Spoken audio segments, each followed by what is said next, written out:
এবার আসেন, আল্লাহ পাক কলম সৃষ্টি করে তাকদির লিখেছেন, অতএব তাকদির নিয়ে প্রিয় ভাইয়েরা বিচলিত হবেন না।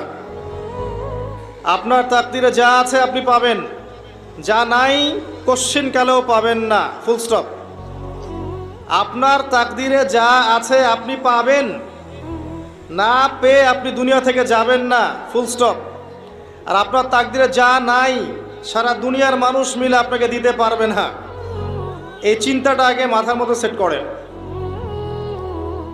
এই চিন্তা যার মধ্যে ইনস্টল করা আছে সে করে না কখনো, সে হতাশ হয় না কখনো, সে ভয় পায় না, আল্লাহর পরে চলতে গিয়ে পিছু পা হয় না, সে জালেমের সামনে মাথা নত করে না। যার মাথায় এই চিন্তা আছে যে আল্লাহ যা লিখেছেন এটা হবে, যা লিখেন নাই সারা দুনিয়ার মানুষ মিলে সেটা হবে না, সিম্পল।